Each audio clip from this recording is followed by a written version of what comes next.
Hi, I'm Christiansen, and welcome to Mel Bay's In the Pocket series. This video from the In the Pocket series is going to deal with the concepts of chordal harmony, chords that are built in fourths, and some of the application and techniques that are used for these voicings to work well in trio and quartet settings. All of the videos that are in this In the Pocket series have been geared towards helping guitar players play well with other musicians, especially a bass player and a drummer. The pocket being that groove and that feeling that kind of occurs when the band is gelling well. So all of the concepts that are taught here today, the underlying theme is going to be play in the pocket, play with a good time feel, and one of the things that I like to do when I'm teaching is, if it's a new harmonic or theoretical concept, keep the rhythmic aspect or the technical aspect of things fairly easy. With all of my private students and all the teaching I've done, I always think it's a great idea when introducing a new concept to keep everything simple except for the new concept. So we're going to be using a lot of simple rhythmic phrases, simple rhythmic ideas to help us get this concept of chords in fourths under our fingers, and frankly, sometimes the most simple rhythmic phrases when you're comping or playing these type of chords with a group, the simpler the rhythmic patterns are, the better they're going to come across anyway, and it creates a little more freedom for the soloist. But before we get started, let's go ahead and tune our guitars with the first string open, E.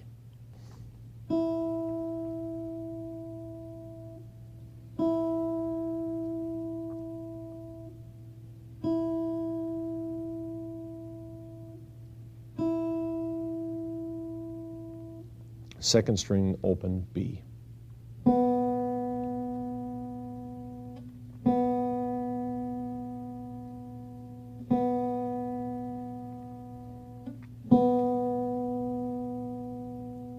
Third string open, G.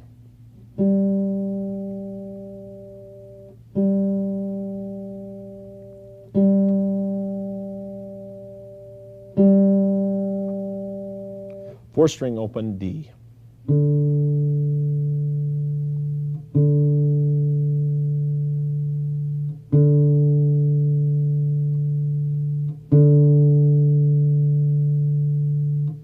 Fifth string open, A.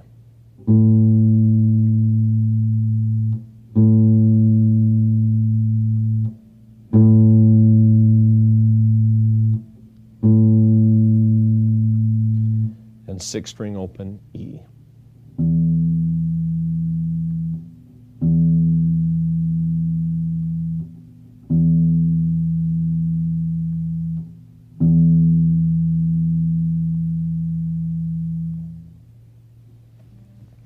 Great. Now that we're tuned up, we can go ahead and get started.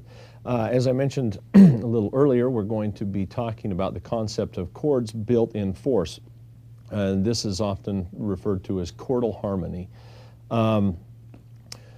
Most of the chords that guitarists learn at the beginning of their study of music are chords that are built on the concept of thirds, where you take a major scale and then you stack every other note to make either triads or seventh chords or ninth chords, and etc.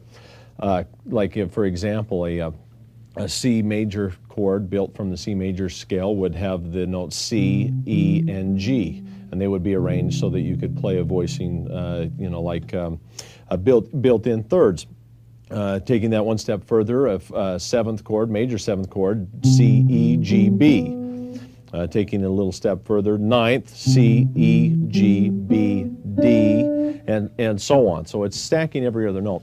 With the concept of chordal harmony, instead of thirds, we're building chords with the interval of a fourth. And to help us to understand this and concept and visualize it and apply it to the guitar, learning the theory first and then seeing some chord patterns, I have a few visual aids that are going to help us. We'll use those to learn the patterns, and then we'll play them on the guitar, and then we'll apply them with the bass and the drummer. And hopefully come up with some great comping ideas that you can use on your next gig. What we have here is a dry erase magnetic board that I have prepared in a way that lets us visualize the guitar fretboard in a number of different ways. This first section of the board is a vertical, or rather a horizontal view of the guitar neck and fingerboard. First string on the top, second, third, fourth, fifth, and sixth strings. So it's almost like you're looking at a piece of tab paper. Instead of using numbers for the to indicate the frets, we actually have the frets drawn in. So this would be first fret, second, third, fourth, fifth, sixth, seventh, and so on up the neck. These diagrams down here are vertical diagrams.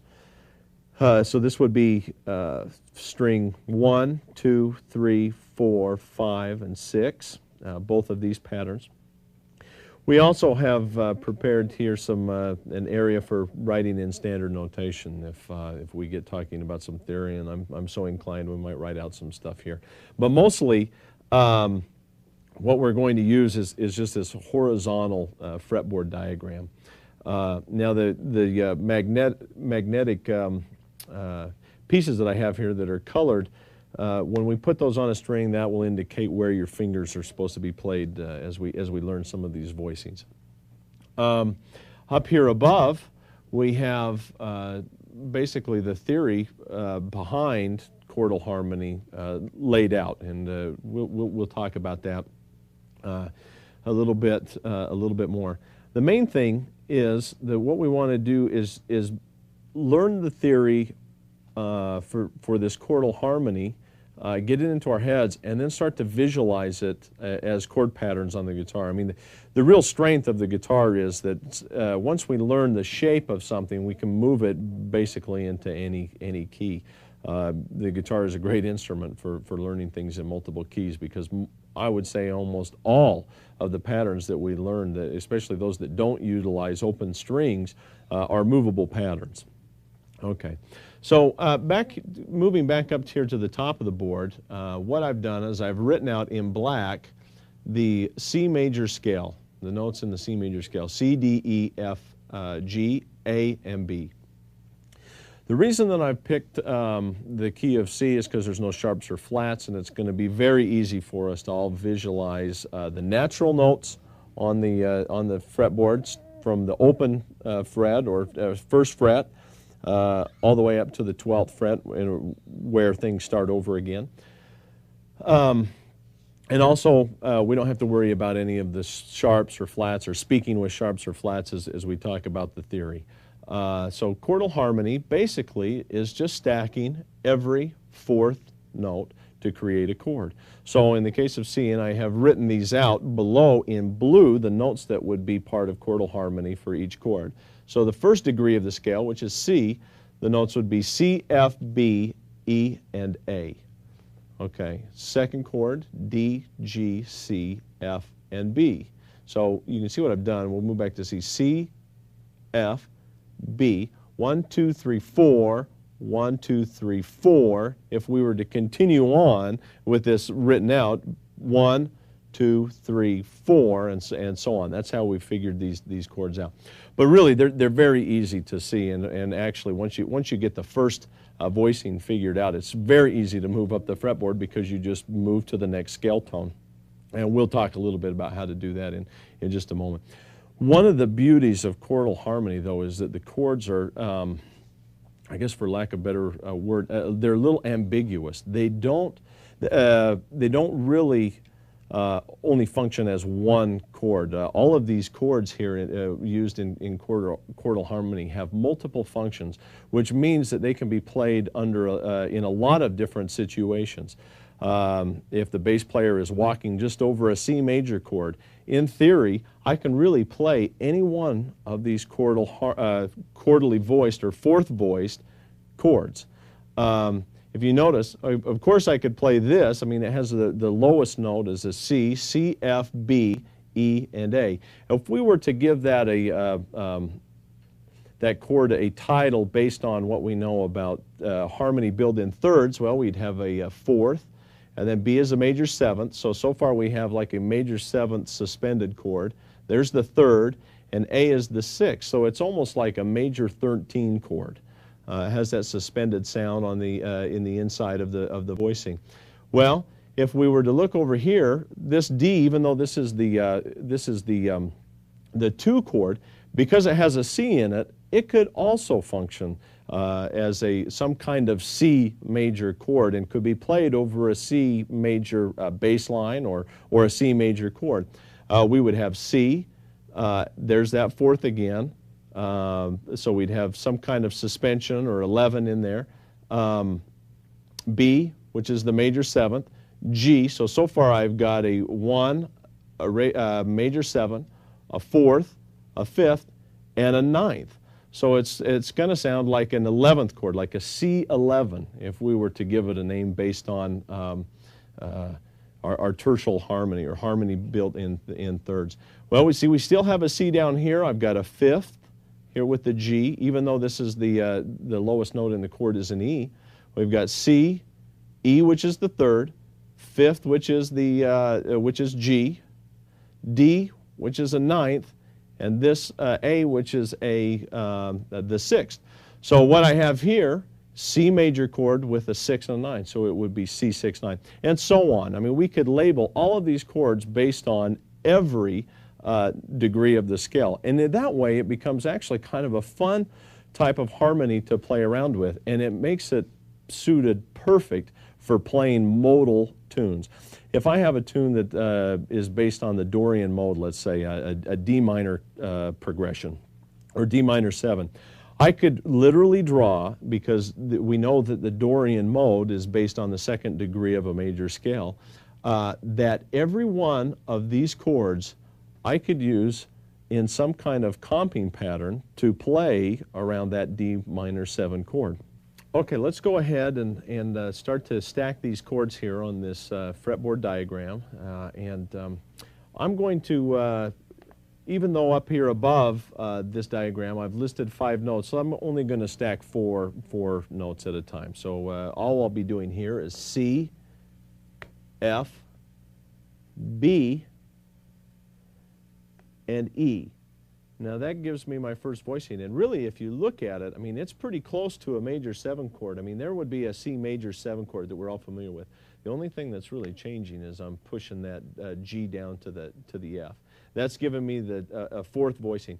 All perfect 4ths except for between F and B. That's a tritone, but it still is the interval of a 4th. It's a sharp 4, but it comes directly from stacking these notes in 4ths from the major scale. There's our first voicing. Next voicing would be D,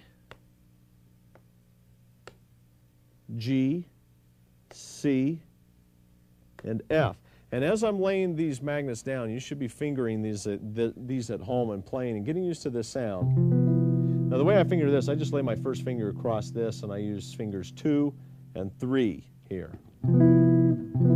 Sometimes I'll use 4 also. That's up to you. You can decide. Next chord, that D minor. If you look at it, it looks a lot like it could be a D minor 7 of some kind, but it has this 4th in it.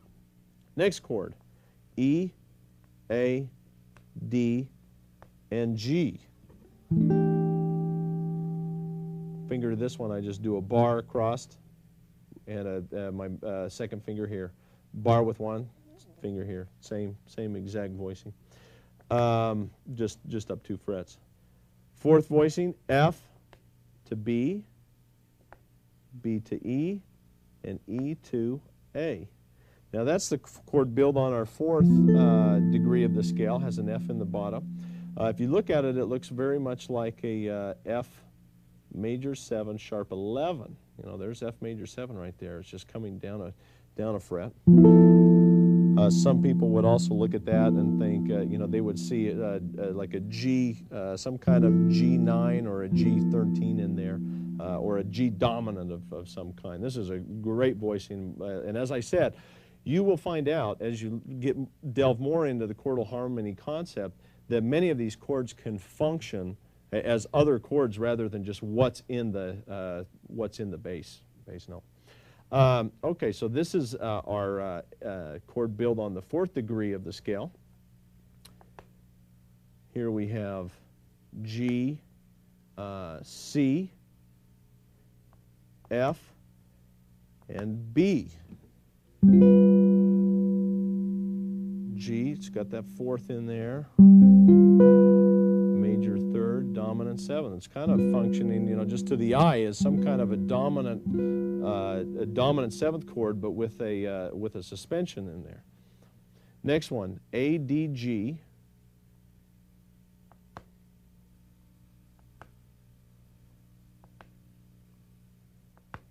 And C.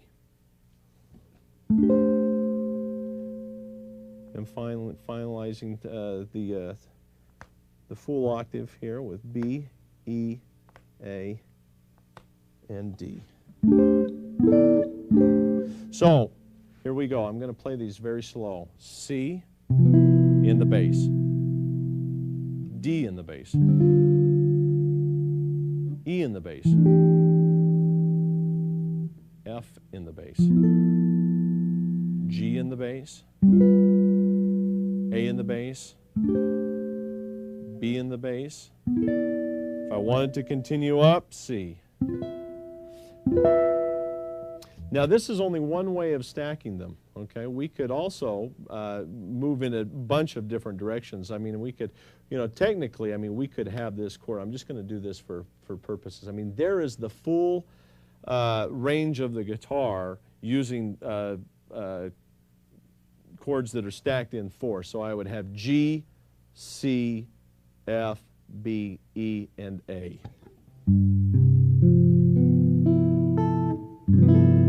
You know, really on guitar, actually that's a pretty nice chord, but it might be a little bit muddy for the situations that you're going to use it in. Like I was saying before, I mean, these chords work really great in trio, quartet, or quintet settings, and great over modal tunes. That might be just a little bit muddy for what we're using. So I typically only use 3 or 4 notes in these voicings.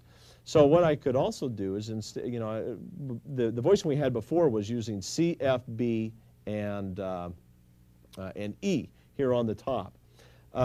What we're going to do now is I'm going to go over and play with the rhythm section, and they're going to just maybe do kind of a vamp or a modal vamp in D minor, and I'm going to apply all of these chords and you can play them with me so we can hear how they sound and relate to a one-chord vamp. Okay, the rhythm section is going to play a D minor 7 vamp. You know, much like many of the modal tunes that we all will be required to play at some point in our careers. But what I'm going to do is I'm just going to play these voicings, move them up diatonically so that you can hear what they sound like as they're played against a modal background. And you should play these with me also. So we're going to just play like C. The lowest note is C with this 4th voicing.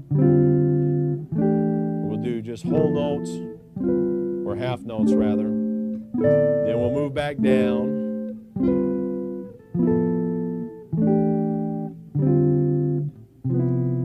Okay, that's what we're going to do over the background. 1, 2, 1, 2, 3, 4.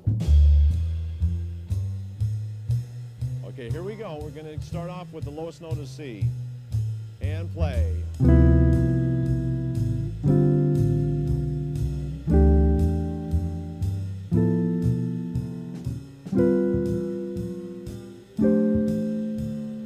Going backwards.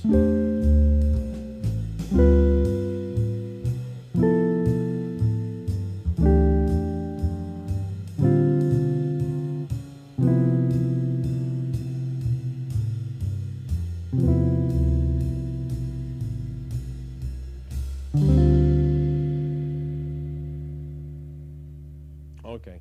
Now we did use whole notes on there, so it's 1, 2, 3, 4, 2, 2, 3, 4. And that's a great exercise to get used to seeing how these notes or these chords relate to each other in one key.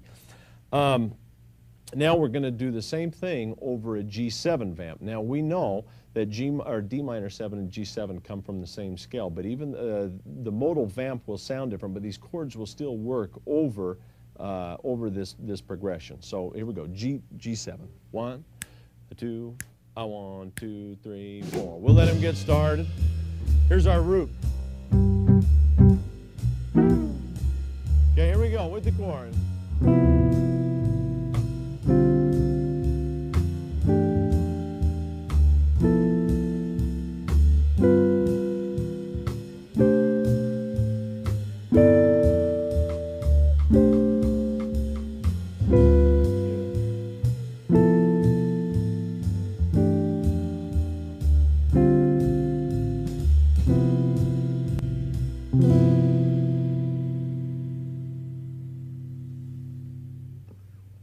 Okay, now that we have now that we've practiced and we've mastered these chords in the playing them diatonically, we're just going to mix a few of these up and put them with some kind of simple rhythm, playing in the pocket with the bass player and the drummer, and make a nice comping, I guess, a background for a soloist to play over, just using 2 or 3 or maybe even 4 of these voicings, but I'll kind of talk us through them. And the note that I'll be saying is the note that's in the bass.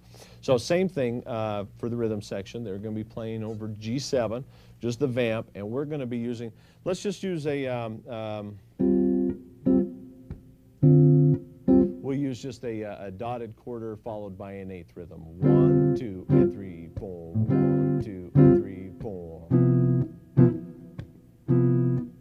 So when I'm playing on the down, I'm going to try to link up with the bass player as much as I can, find that pocket that he's playing in, put my chords there, and also not have my my syncopated note or the end of 2 sound too rushed or premature. I want to kind of lay it back a little bit so that it doesn't feel too on top of the beat or too rushed. Okay, here we go with the G7. 1, 2, 1, 2, 3. Okay, now right now I'm just playing the chord that has D as the lowest note. Now I'm going to move up.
So you can see it's kind of fun actually to practice sequencing the scale, and I did play one kind of lemon chord in there, but you know, if you resolve it right, actually that could be the hippest thing that you end up playing all night. Okay, so C, I was kind of sequencing. If you remember, I was going.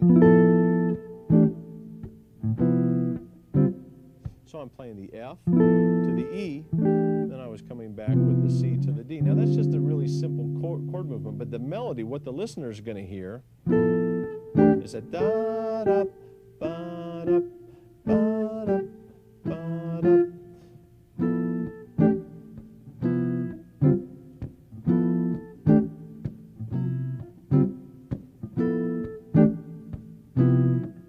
And all of these kind of nice little ideas are going to sound great with it. You could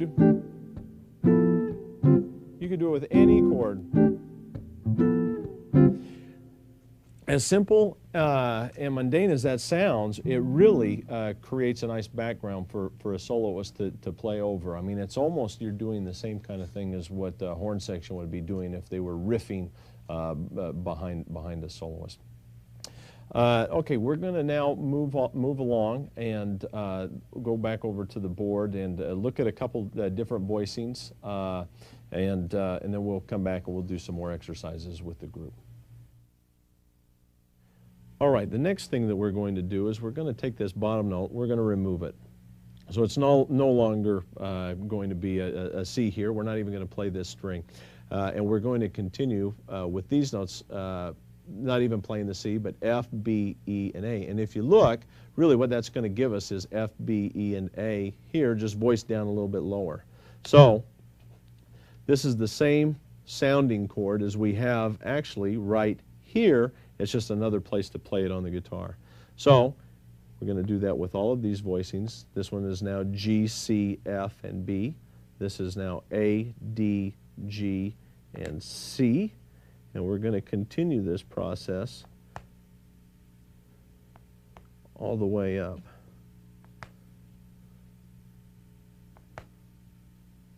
Okay, so we could use these voicings the same way that we just used the others, but now we're going to have this voicing here, here, here, here, here.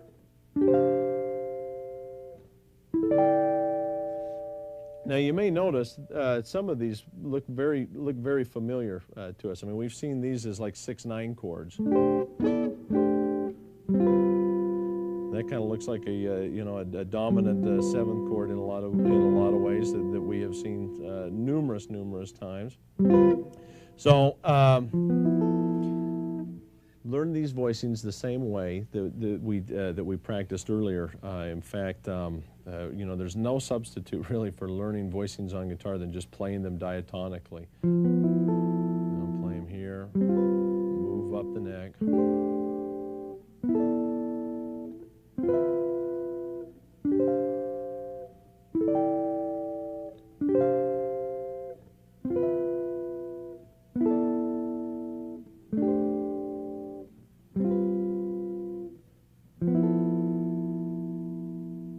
Those are our voicings. Let's go play them with the trio a little bit, just so we can practice them diatonically and hear how they sound against the background. Once again, here's the voicings that we're going to be using. Here's the first one, moving them up diatonically. This pattern repeated. New pattern, back to this pattern.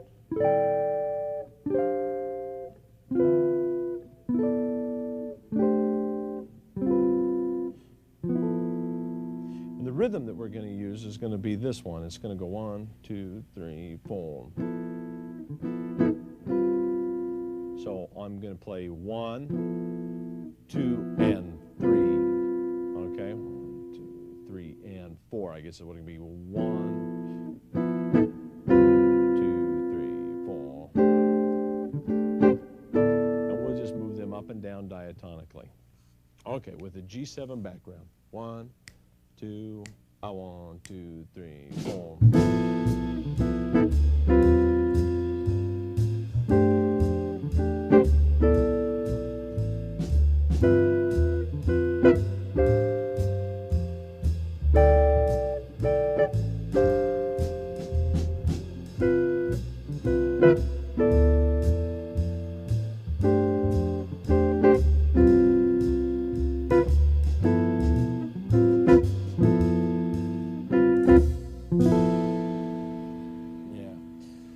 So that's a good workout again, just like we were doing these chords diatonically. We're going to play these diatonically. And actually, it might not be a bad idea if you practice the shift, so you can play down in a lower position. And so on, to master these voicings all over the guitar. We're going to move back to the board now and talk about a couple other concepts with voicings and some kind of tricks that we can use to get more out of these fourth voicings regular than just have them stacked in fourths. Because really the concepts of inversion and also bumping things up an octave like we do in other chords to make our voicings sound a little bit more colorful, all work with Quartal harmony as well, and that's what we're going to approach next. All right, we just got done playing voicings that use strings 4, 3, 2, and 1, and really at this point I should probably say that also just the inside notes of any of these voicings work very nicely. I mean, we've been playing 4, 4 notes for every voicing, but frankly, I mean, a lot of the time when I use them, I might only play three of the inside notes, whether that be voiced on the starting with the 5th string, one played down here or played here, or even just played in this position. But one of the tricks that's kind of fun with these, and it changes the sound of the 4th voicing a little bit. Let's imagine that below this C, let me get a green magnet here, that we started actually this 4th voicing with G in the bass, G, C, F, B, and E. Well, we could displace this note, and we could put it here on the top. So really I'd have C, F, B, E, and then G. Now that starts to make that 4th voicing sound a little more tonal. I mean, that's starting to sound a lot like that C major 7 that we know. So even though it's technically a 4th voicing, it starts to give it the sound of having a tonal center a little more. It's not quite as ambiguous. We could do the same thing with all of these voicings, just keeping true here with our color, moving to the next diatonic note from G to A, which would be a continuation of this chord if we had written it out. Sorry, wrong color. Putting the B note here with this voicing right here, we could put a C in there, D here, and E here. This one gets a little tricky. That's not the easiest voicing for the 4th.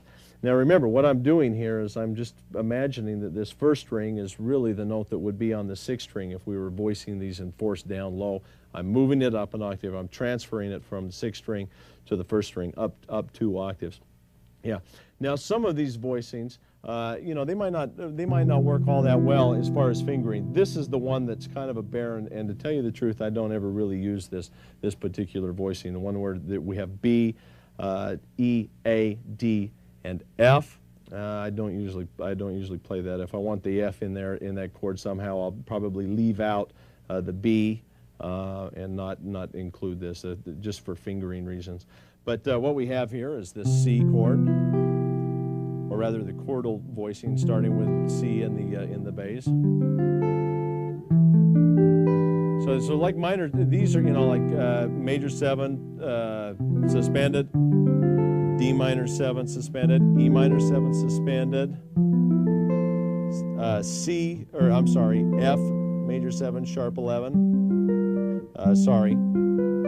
It's kind of like a G7 suspended, A minor 7 suspended. This one is the one, because of the fingering, I would usually just play something like this, or maybe skip. See, that's where our minor 7 flat 5 chord is coming from also. But like I mentioned earlier, I usually don't deal with that fingering. So this is another way that we can organize our 4th voicings on guitar. Okay, we're going to start over again here with kind of a clean slate. We're going to build the chords, build in force again, and we're going to talk about the concept of inversion. And really, all we're going to be doing. Let's take a chord, for example, that starts with G. Next note would be C, and the next note would be F. Okay, now on guitar, that's a very easy chord to play. Just lay your 1st finger across the 3rd fret, and that works out fine.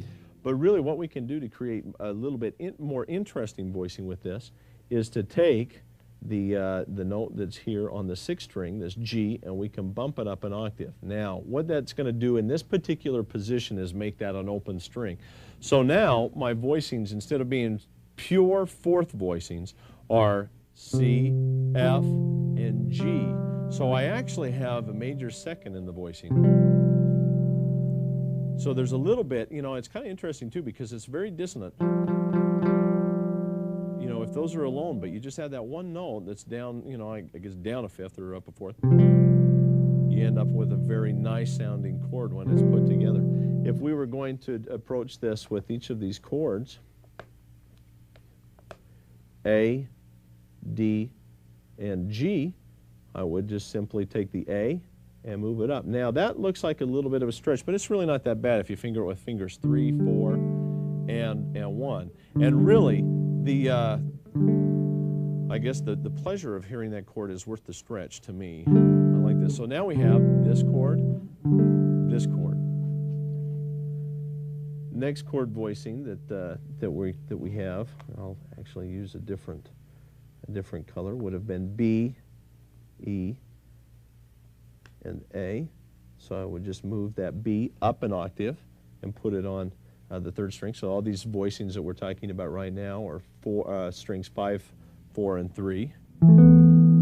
That's the next voicing that we have. Going to have a C, F, and C, F, and a B note here. This one becomes a little interesting. If you notice, it's not vertically stacked, so we're going to have to take this C note and bump it up. That one's going to give us a little bit of a stretch. I use fingers 3, 4, and 1. Okay, next voicing. C would have been D, G, C. Back to vertical. I'm going to bump that up an octave. So I have G, C, and then the D down here.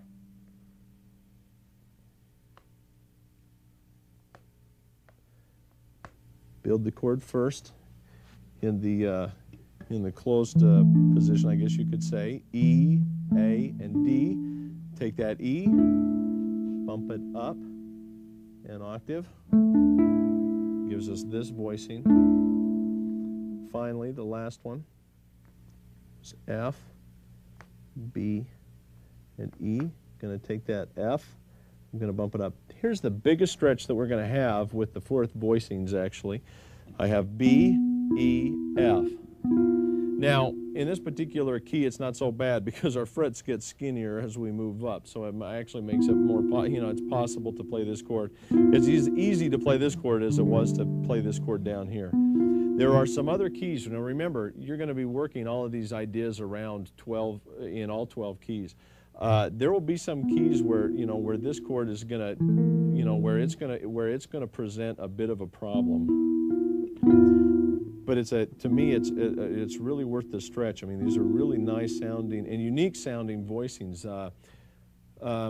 To me, this is where the guitar starts to sound like some of the more modern, or the guitar starts to sound a little bit more modern, like some of the piano players that we should all be, listening to and learning from. McCoy Tyner, Bill Evans, those type of players. Applying this to the guitar, it's going to take some work, but the rewards and the benefits from it are really going to be worth it.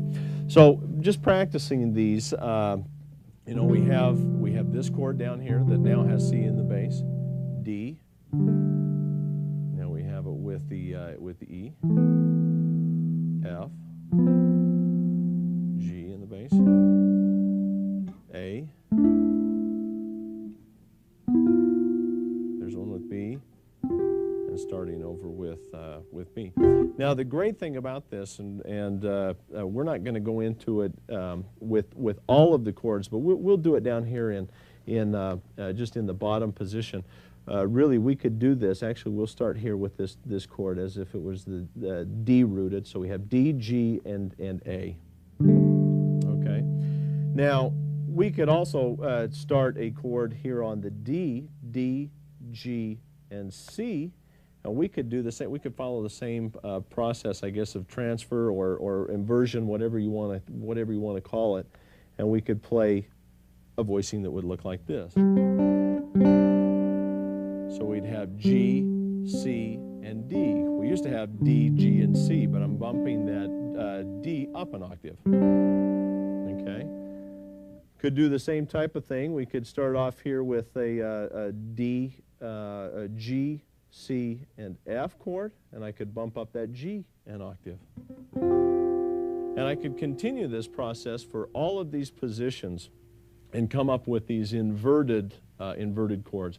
So let's go back and play some of these with the rhythm section. Okay, these examples will be over a D minor walking bass line, and we'll apply these voicings to that chord progression. Going over them again. Here's it with the root on D, E, F, G, A, stretch on B, and back to the C. Okay, 1, 2, 1, 2, 3, 4. We're going to start here on the D.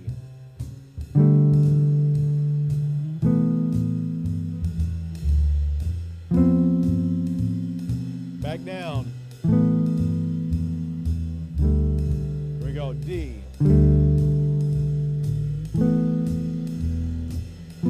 Go up. Stretch. Here we go, backwards now.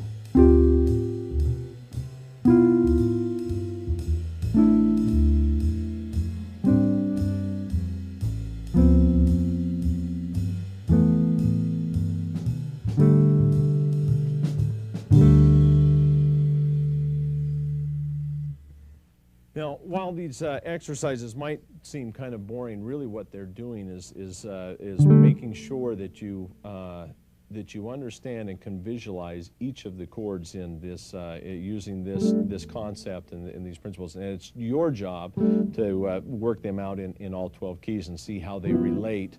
These fingerings relate to all 12 keys. So we're going to do the same thing. I'm going to play these upper different type of voicing now. And rather than go to the board, I'll just explain it here using the guitar because it's basically the same kind of concept except backwards. Let's say that I had a voicing that started here.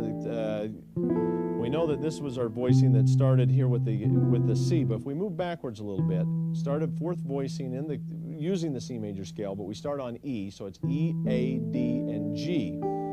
Okay, or rather, just 3 notes. Well, let's just do A, D, and G. One of the things that we can do with this note is take the D now, instead of moving a note up, we'll drop it an octave. So we're going to have a fourth drop voice. So it would be now, we would have D, A, and G. Okay, now if we followed that, these are the fingerings that we would end up with for each of the chords in C. So we would have this chord moving up, moving up. Now we're going to have a stretch because B is the next diatonic note. We were on A, B. Now we're going to have another stretch here. And then we're back to where we started.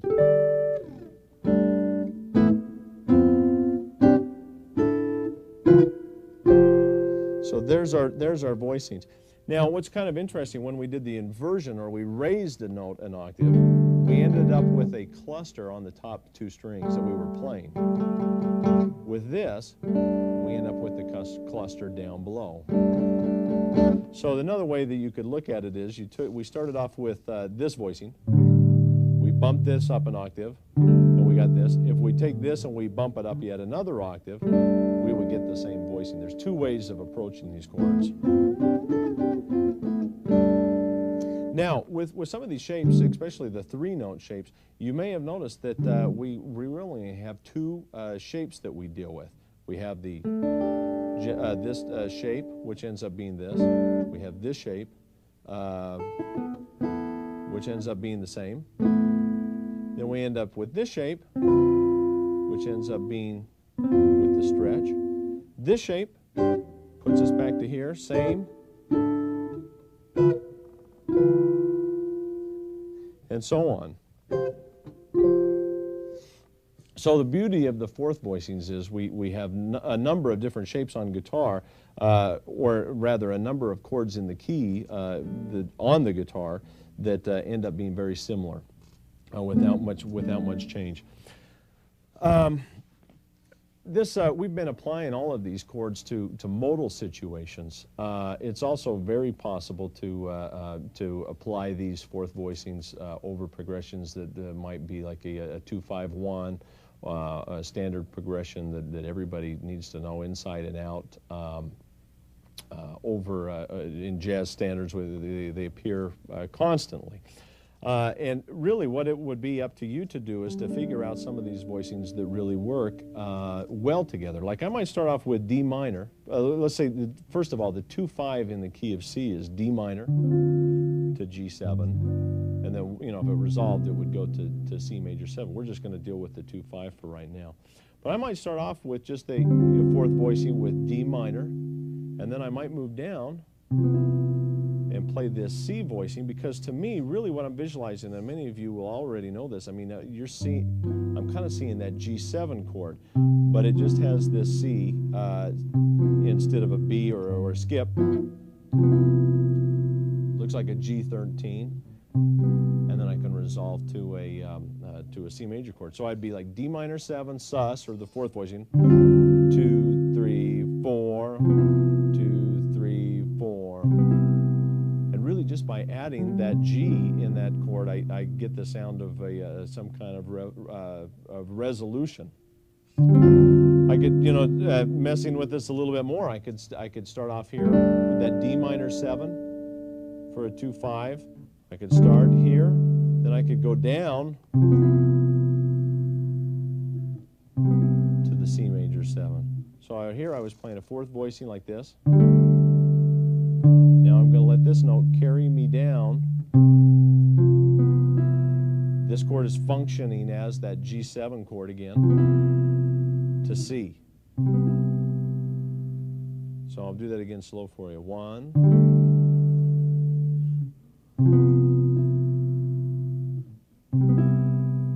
And actually what I kind of alluded to there was not playing a full voicing.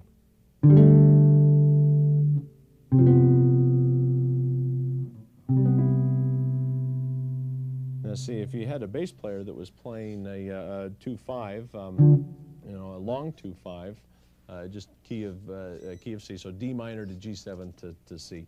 1, 2, 3, 4. Here's a D minor 7, G7. Now that was traditional way of playing it. Now I'm going to play it with the fourth voicing.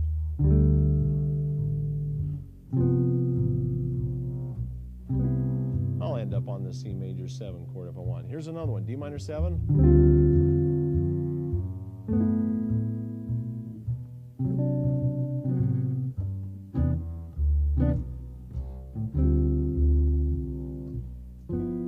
There's a fourth voicing, even though that's one that we would typically play.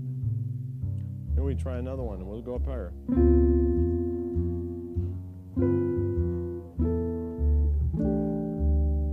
Used a couple of substitutions in there. Okay, so really what I did there on this one is I started off, I think, with this voicing, which was one of my inverted or my dropped voicings, and then I came up here and I played this. So my melody was da ba da da. So over that 2-5, functioning as a D minor, G7 with a sus in it, and then I'm playing, really it's like an E minor 7 sus, but really what it also is a C6-9 chord. So I'm getting kind of a nice blend of chords in here.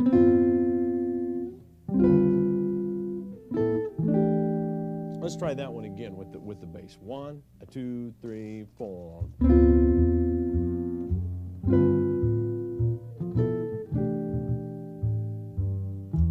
One more time.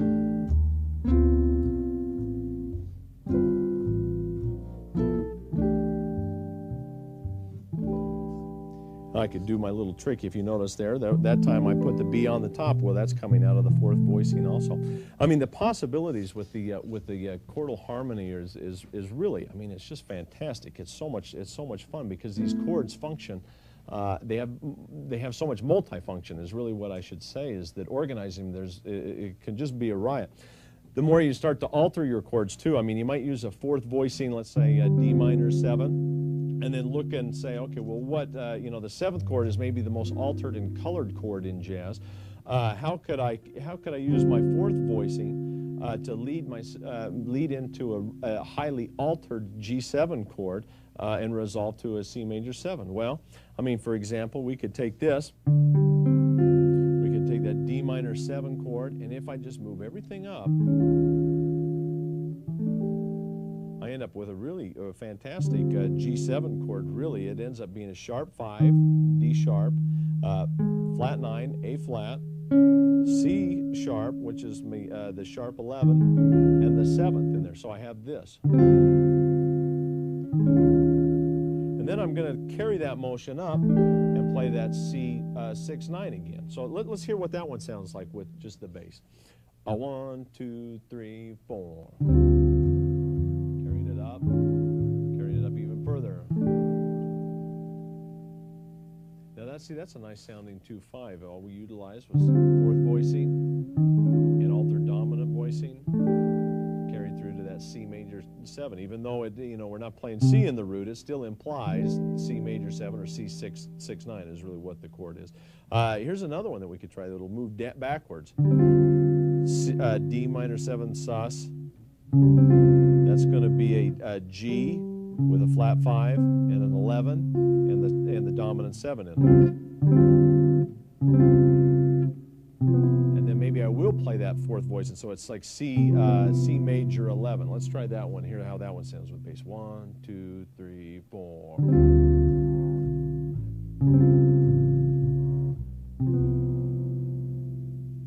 A little bit dark. I mean, some of these voicings, might be a little harsh on the ears at times too. And that's really the beautiful thing about music and learning all these techniques. You can pick and choose what you want to use and what you want to discard. We'll try one other one that I really get a kick out of. This is a D minor 7. We'll start here in the same place. We're going to come up to this voicing. It's kind of like G13, F, B, E, and G, but we're going to make a 13 flat 9, create a little more tension. Then we're going to resolve down. I can put that major 7 on the top or just leave it off. So this will be my chords. Okay, well, let's try that one with the bass. 1, 2, 3, 4.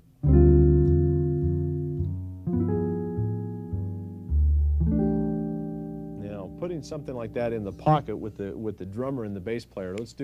We'll do 2 long 2-5s, and we'll end on the C 6 9. But I'll put in some kind of nice rhythmic thing. You can see what it sounds like the way I really apply it, rather than having it be a droning chord. Here we go. 1, 2, 1, 2, 3, 4.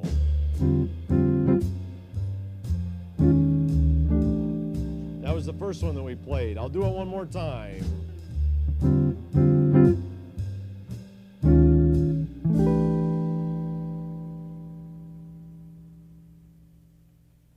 Do the same thing now, two times through, putting some kind of nice rhythmic phrase to it with the second voicing that we used with the altered dominant chord. 1, 2, 1, 2, 3, 4.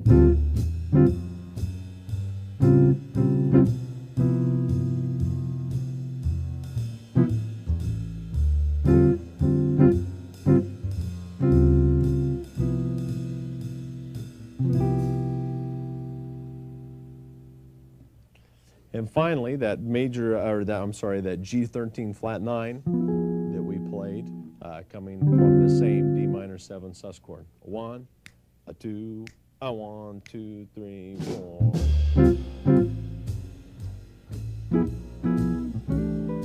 One more time.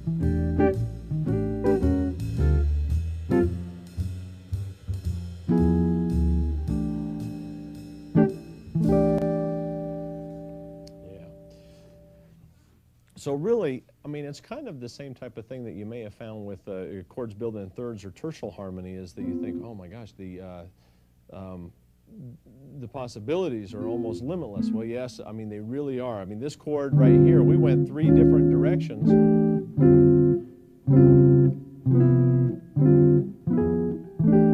And came up with 3 2-5 progressions that ended up sounding wonderful. Well, what if I used this voicing?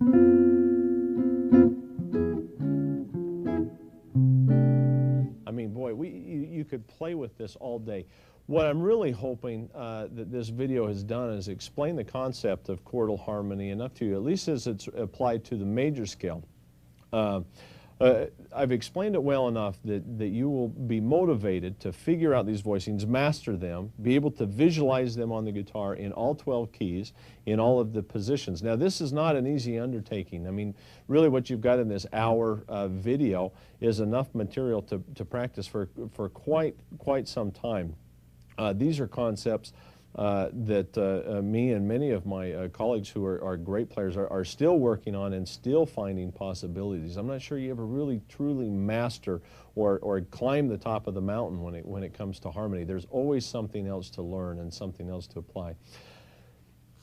What we're going to do now is provide you with a couple of play-alongs so that you can practice these voicings and this material on your own. First one that we're going to do is going to be a G dominant seventh, and then we'll do that for just a few minutes so you can practice the chords which we have been talking about in the key of C, and then we'll move it up. We'll do a play along that uses a C dominant seventh. So that would be utilizing chords that were based on the F major scale. So if you have to, write out the F major scale and stack the chords in fourths and start to apply them to your guitar and see how these would work in two different keys. Okay, G7. 1, 2, 1, 2, 3, 4.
Okay, now move these chords to the key of F, and the chord is going to be C7 that we're playing over.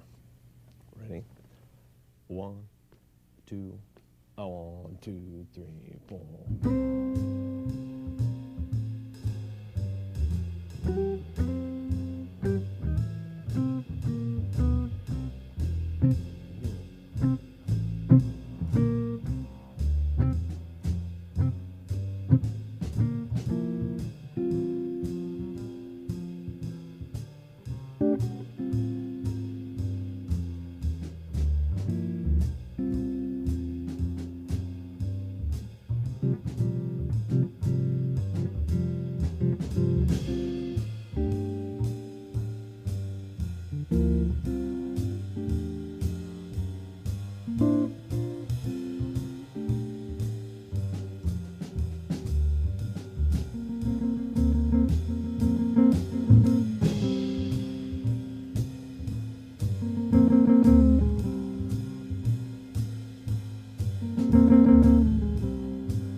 We hope that you've enjoyed and gotten quite a bit out of this DVD dealing with Quartal harmony and applying it in the pocket with a group. Special thanks to Emmanuel Harold on drums and Jay Farmer on bass for giving us some really, really nice time and grooves to apply all of this harmonic knowledge to. You know, as just in conclusion, I'd say that you know, being able to apply these fourth voicings is just one more step in becoming a complete guitarist. You know, having this in your bag of tricks along with everything else is very important. Always keeping the main focus on playing as a group. No matter how much knowledge you have, nobody cares, frankly. None of your listeners will care if it doesn't feel good to them. And so the key is to always play with good time, always to play together as a group and be sensitive to what the others are doing. The other thing I was going to briefly mention about fourth voicings, we have talked about fourth voicings only as taken from the major scale, drawing from the harmonic minor and also the melodic minor scale would be the next step in improving or enhancing or completing your knowledge and application of Quartal harmony. So once again, we hope that you enjoyed the video and that there was a lot of information that you'll be able to use. 1, 2, 1, 2, 1, 2, 3.